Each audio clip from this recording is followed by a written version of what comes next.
is Madeline. I recently gave a Racing Rules of Sailing 101 webinar. I actually forgot to record the actual thing, so I'm on the boat right now. I decided to do a re-record so I could send out the copy to you guys. I'll also be sending out a link to the slides. I know there's a lot of information on there, but don't worry, you'll get everything that I have in relation to this presentation so that you can go back and study. And please feel free to send me any questions that you have. I would be happy to answer them. So we're just going to get started. Racing Rules of Sailing 101. Like I said, my name is Madeline. I'm a captain, coach, and proud mentee of the 2025 Magenta Project. Some of my most meaningful sailing experiences include speaking at U.S. Sailing's Leadership Forum this year, working at the Olympics in Paris in 2024, and competing in Australia's West Coaster race to Tassie in 2022. And I'm very grateful that these opportunities gave me a little bit of a platform where I could use my voice to talk about how sailing is more than just a sport and certainly more than winning. And I'm very grateful for the opportunity to have a platform and have a little bit of a say in the sailing world. I like to try and use my voice to champion teamwork, character building, and inclusivity. A little bit about the Magenta Project. They're a nonprofit organization that works towards inclusivity in the sport of sailing. They mostly orient towards getting women out on the water. As you can see, in 2019, World Sailing did some research about women and female sailors, and I have highly benefited from the Magenta Project myself, and I would very much recommend checking them out.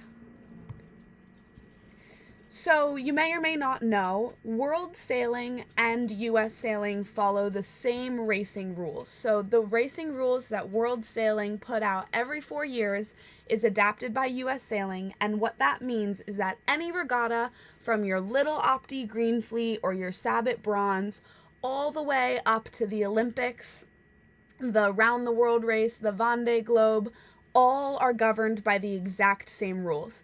This link leads you to a copy of World Sailing's Racing Rules of Sailing, and it's over 200 pages. It's very complex. I would recommend very much having a copy of the Racing Rules on hand because it's not possible to memorize the entire thing. And so, again, you'll get these slides, but I would very much recommend taking a click of that link and saving a copy of the Racing Rules of Sailing.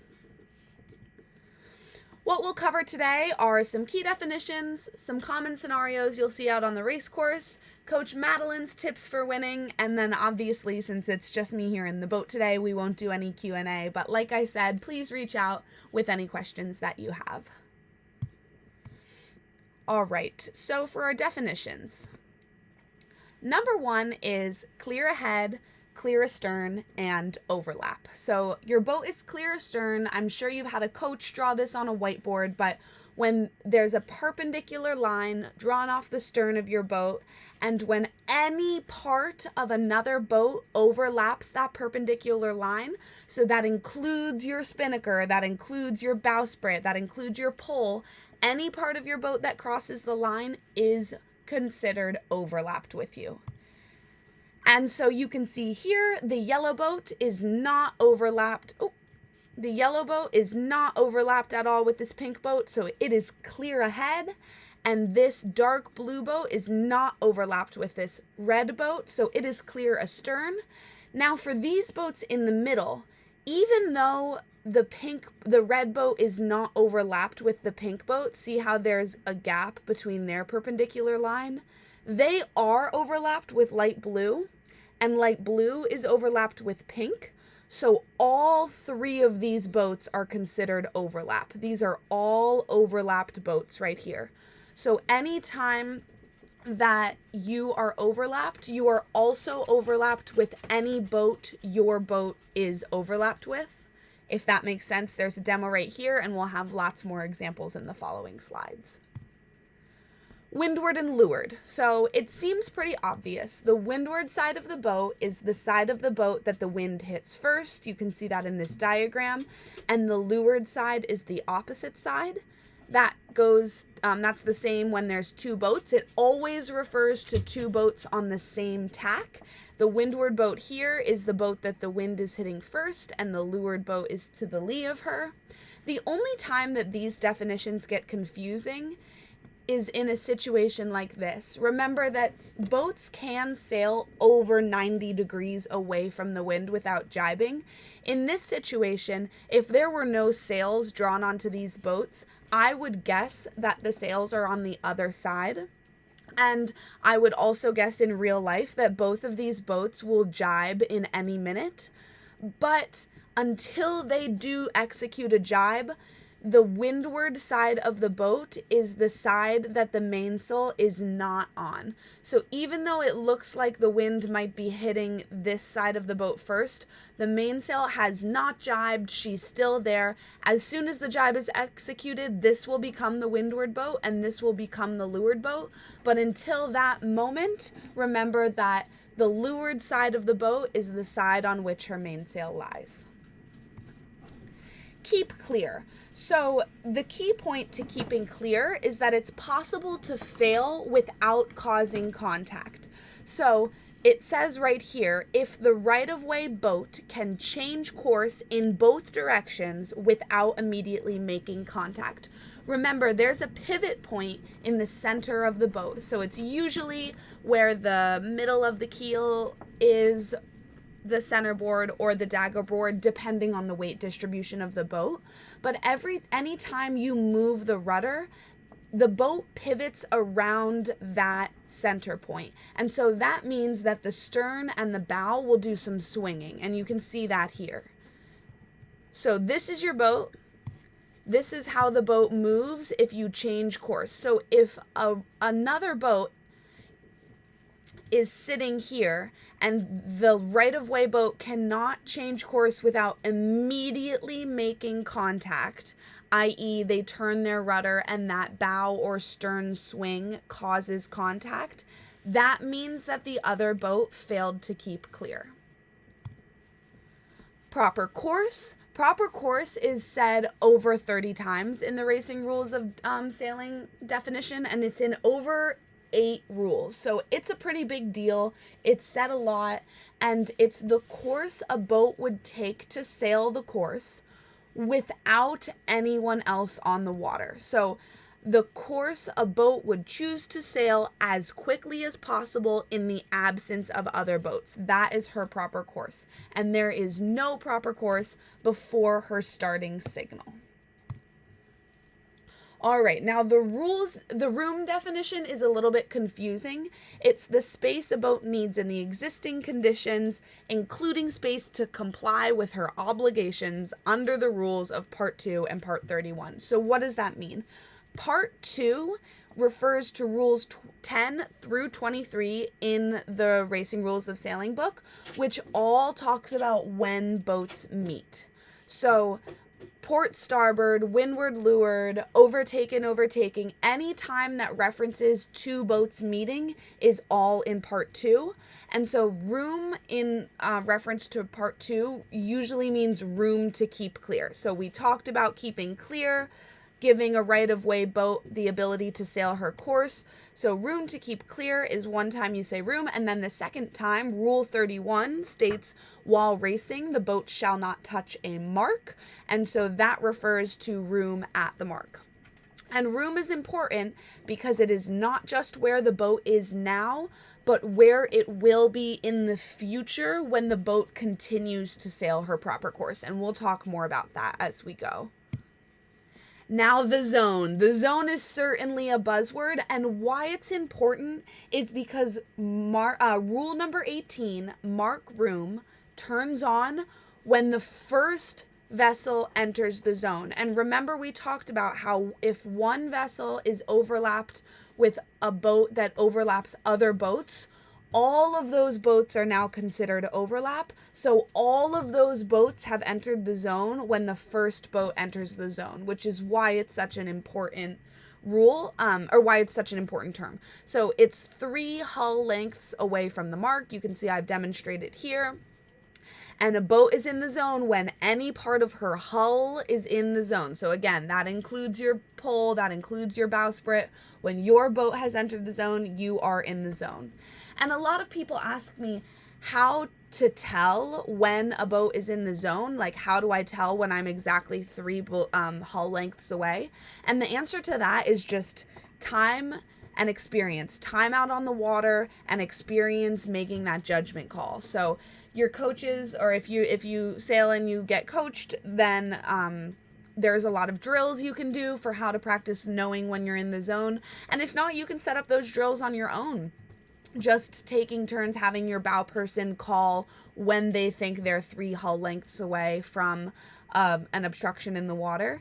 And so, yes, it is a subjective distance. It's hard to call on the water, and the better you can get at it is by practicing and practicing.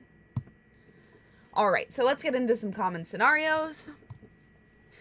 The starting line. The starting line is a chaotic place to be when you're sailboat racing, and a lot of rules come into play. The first one is Rule 11. So when boats are on the same tack and overlapped, a windward boat shall keep clear of a leeward boat. And this is really important because it's the windward boat's responsibility to know if there's a leeward boat coming. So I wrote here, it's essential to have a crew member keeping eyes to leeward. When you get on big boats, you'll see the bow person sitting up at the bow. What they're doing in that situation is they're calling leeward boats because they know that they will not have rights if a leeward boat sneaks up under them. So it's very important to be aware of where the leeward boats are.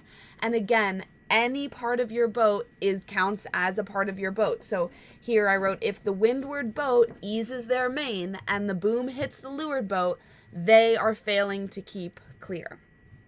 Rule 15 is acquiring right away, and that says that she shall initially give the other boat room to keep clear. So what we talked about earlier, how the boat will pivot and the stern will swing a bit when the rudder is turned. If, for example, a windward boat hits a leeward boat while trying to keep clear just after overlap is established, it is a foul on leeward. So a leeward boat cannot come up so close to you where you can't sail away if you wanted to. That's what rule number 15 says. All right, so now we have rule number 13. And that says that you lose all of your rights every time you tack. Every time your boat crosses head to wind, you become a giveaway boat, and you are a giveaway boat until your sails are trimmed again. So Rule 13, while tacking, no rights. And then barging is not an official term in the racing rules of sailing, but it happens a lot when the committee boat end of the line is a little bit favored and everyone wants to start there. So Section C refers to the rules around barging at the start line a little bit because it states that the committee boat does not count as a mark. And like what we said earlier, at all of the marks, there is a zone, and Rule 18 turns on when any boat enters the zone, which entitles other boats to room to round the mark. We talked about that right here. Room at the mark. However, there is no such thing as proper course before the start signal. So Section C rules do not apply to boats at the starting mark. Mark room does not apply to boats at the start. So I know that was a lot of information. Let's talk about it in practical terms. This is the example of a starting line. The wind is coming from the top of the board. The blue boat represents the RC boat. The yellow mark represents the pin. And that red imaginary dotted line is the start line. So we have 2 boats right here. This is Rule 11. So this boat is windward. This boat is leeward. You can tell that they're definitely overlapped. And pink has to give blue room. And pink has to give blue room even if that means, I wonder if I wrote that. Windward boat must keep clear even if it means being pushed on course side, right? So I'll have, thank you for your patience. I will have kids tell me, like, I had nowhere to go. If I were going to avoid this leeward boat, I would have been pushed over the start line. Yeah, tough luck. That's your problem. Leeward boat has right of way. If you can't avoid them without crossing the start line, then you need to cross the start line because your number one job is avoiding that leeward boat. And what you'll often see on the start line is a big stack of boats on starboard going all the way down the line that are all overlapped. And those leeward boats in that situation can really play with you, which is why it's important to understand when a leeward boat is approaching you at the start line. All right, so now this would be a barging situation. If the start line were a mark, then this boat could call room to round the mark. But it is not a mark. There is no proper course before the starting signal, and the start mark does not count as a mark. So this boat cannot, this is a windward boat, they cannot bear down on this leeward boat and set themselves up there. That is what barging is. And I have a little dialogue. Don't go in there. I'm sure you've heard that on the start line. This boat says, room, proper course, and the light blue boat responds, starting marks do not count as marks. There is no proper course before the start signal. I know my racing rules of sailing, so you can use that next time you're out there on the race course. All right, so rule number 18, it turns on when any boat and any boat they are overlapped with enters the zone. It turns off when mark room has been given. Basically, an outside boat has to give an inside boat room to round the mark. Let's look at that in context. So, here's the wind, here's the mark, here's our zone, here are our ley lines. These boats are all overlapped because you can see blue is overlapped with pink and yellow is overlapped with blue. So all three of these boats are considered overlapped. When this pink boat entered the zone, all three of these boats were in the zone. Rule 18 has turned on. So this blue boat is farthest away from the mark on the outside. It is the outside boat. These two boats here are entitled to room. And what room means is room to sail my proper course. If yellow, in the absence of all other boats, remember that's what proper course is, the most efficient course to sail in the absence of other boats. If in the absence of other boats, her proper course was to luff, because see, she's barely on the ley line. She might not make it. If she has to luff to get around the mark as her proper course, both of these outside boats need to give her room to get around the mark, even if it includes luffing. Now, that stops if she goes head to wind or beyond, right? So as soon as any boat tacks, they lose all rights of way. We talked about that earlier. So she cannot tack and call room, but she can luff to make the mark as long as she does not go head to wind or beyond. All right, so these are port ley line boats. You can see they're overlapped. The first boat has entered the zone, meaning all the boats are in the zone. This boat is the outside boat, because remember, they're going to round this mark to port. So this is considered the outside boat. This red boat is entitled to room.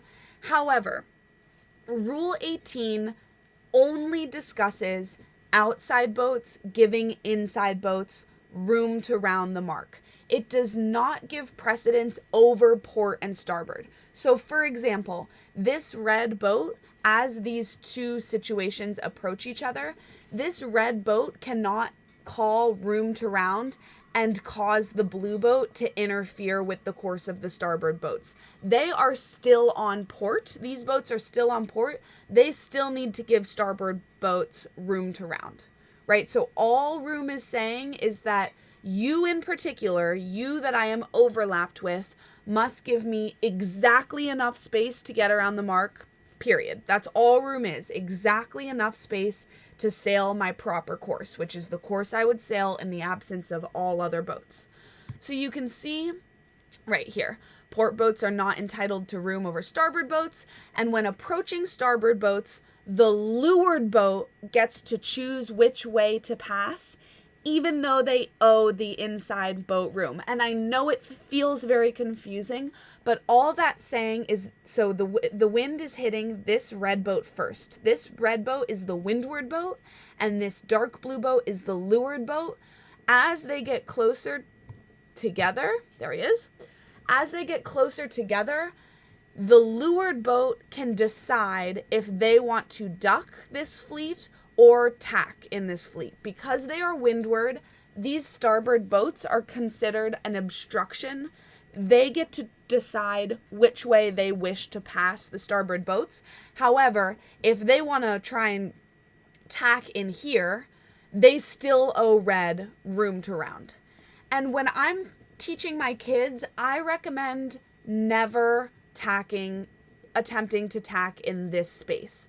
Because remember, the dark blue boat is entitled to sail her proper course. However, if she, which could mean luffing to round the mark, but if she causes any of them to go head to wind or above, she has fouled as a port boat. And let me tell you right now, every single one of these boats are going to say that she caused them to luff in order to round the mark, because it's not in their best interest for this dark blue boat to get in a spot in right here. So it's a very difficult way to win a protest. This pink boat is going to say, look, my jib is luffing. Look, I have witnesses. Look, you're forcing me above head to wind. And remember that as soon as either of these boats tack, they lose all their rights. You lose your right of way when tacking. So as a coach, I would recommend shooting this gap, getting past pink, getting past blue, getting past yellow. I mean, potentially going in here or going in here. It's hard to say how the actual scenario would play out. But if you shoot past them and then tack and not interfere, even though you do have some rights, it's such a difficult situation to win in a protest that I would recommend getting out of their air, sailing clean, and giving red room to round the mark. Let me know, please, in the email if you have any questions about that. I can explain it in a different way or in 1,000 ways. It's a little bit complex, but it happens a lot. All right, so tacking in the zone. We just talked about this. It's difficult to win in a protest because of the subjectiveness. From a rules perspective, it's a better decision to cross or shoot the gap and try to tack above than try to tack under, because you are less likely to get protested.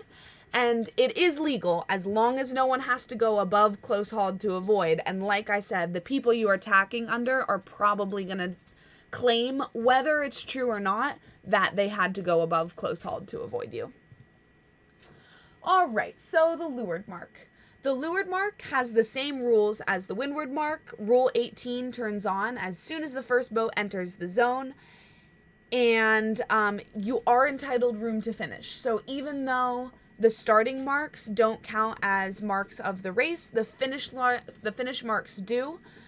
We'll talk a little bit about this in the next slide, but room at the leeward mark includes room to jibe your boom. Remember, keeping clear involves the boats being able to turn abruptly one way or the other without immediately making contact, and this includes all parts of their boat. So room to jibe the boom counts.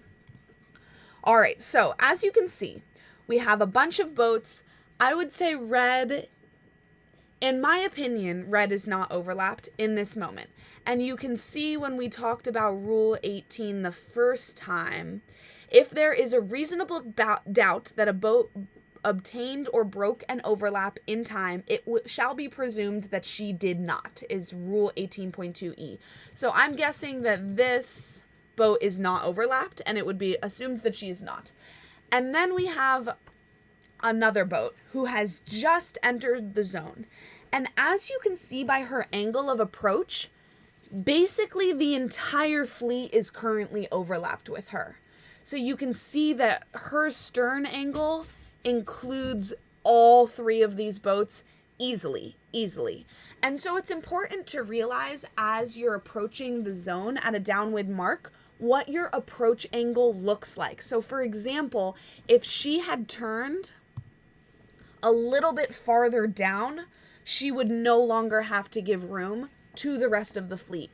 And again, overlap is established, and Rule 18, mark room, is established when the first boat enters the zone. So if she enters the zone and she is not overlapped, that is when she can go ahead and change her course direction straight back, right? So overlap can be extended or broken in the zone, but it only matters when the first boat entered the zone who she was overlapped with. So in situation A, she's overlapped with the entire fleet. In situation B, she's not overlapped with anybody, and she can round that mark however she wants. All right, open water. Room to tack at an obstruction, rule number 20, is a very interesting rule in the Racing Rules of Sailing handbook because it's incredibly specific. And it states that 2 boats on the same tack, 1 windward and 1 leeward, it's 2 boats on the same tack who are approaching an obstruction. Pardon me. So they're approaching an obstruction, which could be a starboard tack boat, and will need to make a substantial course change to avoid it safely, means tacking. And it only is referenced when she's sailing upwind. So close hauled or above only. This is when Rule 20 turns on. And basically it says that whether you are windward or leeward, you can call room to tack at a starboard tacked boat. However, you have to say room to tack. If you say, hey, there's a starboard boat approaching, or hey, I think I'm going to need a little bit more space here, or I don't think I'm crossing this boat, none of those are valid ways to communicate in the Racing Rules of Sailing handbook. If you want to call on Rule 20 and you want to tack for a starboard obstruction when you don't have rights, you must say room to tack. The response of the windward boat or leeward boat or whatever boat is on your same tack is you tack. That's all they say. That's all they're required to say. But as soon as you have called room to tack and they have acknowledged, you must tack. The right-of-way boat calls room to tack. They must tack. Does that Mag can't ask you if it makes sense because this is a recording. Please email me if that doesn't make sense, but you may call room to tack at an approaching obstruction, which is a starboard tack boat. If you are on port, you can call room to tack, but you have to do it very specifically by using these 3 words. And once you have called, you must execute the tack. These are the only way that Rule 20 is in effect, but it's extremely, extremely helpful, especially pre-entering the zone, approaching an upwind mark. And then Rule 17 basically states you cannot force someone away from their proper course. So if you're overlapped on the same tack, you cannot sail someone out to sea just because you're overlapped and you windward and you have right of way. You're still required to sail your proper course. So just because you have right of way doesn't mean that you can sail someone wherever you want them to go. You are still obligated to continue sailing your proper course. All right, Coach Madeline's tips for winning. My number 1 is, no matter how good this webinar is, I know it's fabulous, the best way to get better at sailing is time on the water. You need to be in a boat and you need a tiller or a sheet or whatever in your hand. The best way to become a better sailor is to go sailing. My second little tidbit is sailing is a science and an art. There's a lot of science behind sailing, but people who sail for really, especially long distances, who are at sea for days and days and days at a time, will tell you, we had our polars up, we were looking at the weather, we were looking at the wind, but the boat's behavior was different than what we observed with our science minds. And that's very true. Sailing is an art, and it's critical to trust your intuition and trust what the boat is telling you more than what you necessarily learned objectively in a classroom. So that balance of science and art is what makes a great sailor. Tip number 3, Sailing is a sport that's played in the future. So we say this in response to puffs and lulls, but if you get a header and you're reacting to the header, you're already losing. You need to be anticipating what will come in the future. So if you're reacting to a leeward boat who has just parked underneath you at the start line, you're already losing. Your bow person, or if you're alone in the boat, you as the skipper should be anticipating, okay, I think that this boat is going to try and come up and park to leeward, so that you already have a plan by the time they're there. If you're anticipating, I see this fan puff and I think it's going to be a lift, and your sails are already trimmed in by the time that lift hits you, you're already a little bit more hiked out by the time that lift hits you, that is a winning mindset. So reacting in sailing is always losing. It's anticipating that makes winners.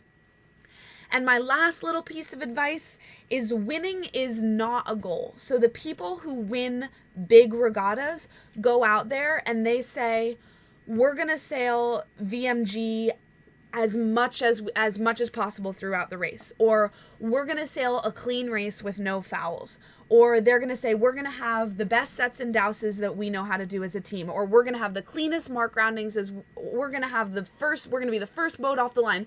Whatever your goals are specific and achievable sailing feats that you can practice. Going out there and saying my goal is to win is not how anybody wins. Winning is a result of achieving your goals. Winning is not a goal in and of itself. I think that is the end.